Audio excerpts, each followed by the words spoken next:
मुंबई शहर में मीहू अपने मम्मी पापा के साथ रहती थी। मीहू बहुत ही चंचल थी।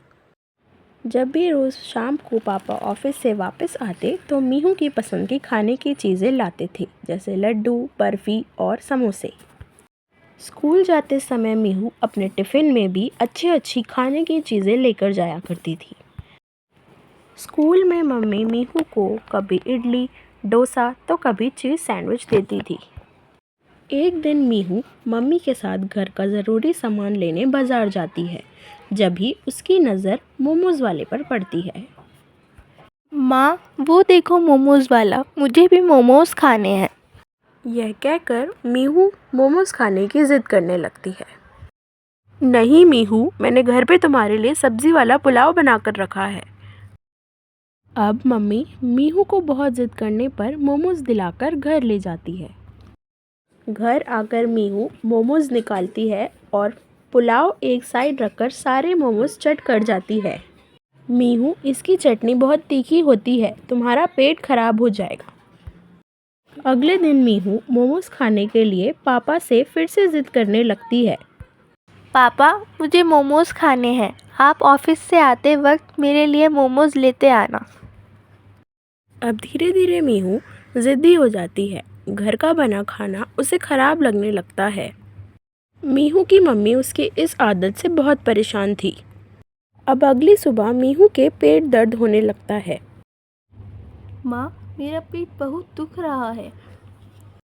दर्द काफ़ी तेज़ होने पर माँ उसे पास के क्लिनिक में डॉक्टर के पास ले जाती है।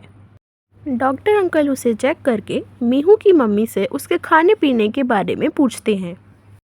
मम्मी ने बताया कि कैसे मीहू मोमोज़ की चटोरी बन गई है और आए दिन मोमोज़ खाती है। मीहू बेटा, रोज रोज मोमोज खाने से तुम्हारे पेट में सूजन हो गई है। मोमोज खाना बुरा नहीं है, लेकिन यह जंक फूड है जिसके ज़्यादा खाने से हमें नुकसान होता है। डॉक्टर से दवाई लेने के बाद मीहू घर आ जाती है। मीहू अब दवाई खाकर आराम से सो जाती है। जब वह सोकर उठती है तो उसका दर्द भी कम हो जाता है। माँ उसके पेट की सिकाई करती है और डॉक्टर के कहने पर हफ्ते तक उसे खिचड़ी, दलिया और वेज सूप ही देती है। मीहू को अब मम्मी के हाथ के बने स्वादिष्ट खाने की याद आ रही थी। वह रोते हुए मम्मी से माफ़ी मांगती है और बोलती है, मम्मी, मुझे मेरी गलती का एहसास हो गया है। अब से मैं कोई भी चटपटी चीज़ की चटोरी नहीं बनूंगी। मुझे समझ आ गया है। मैंने मीहू को गले लगाते हुए कहा, बेटा मीहू, तुम्हें अपनी गलती का एहसास हो गया है, यही काफ़ी है। आइंदा से ख्याल रखना।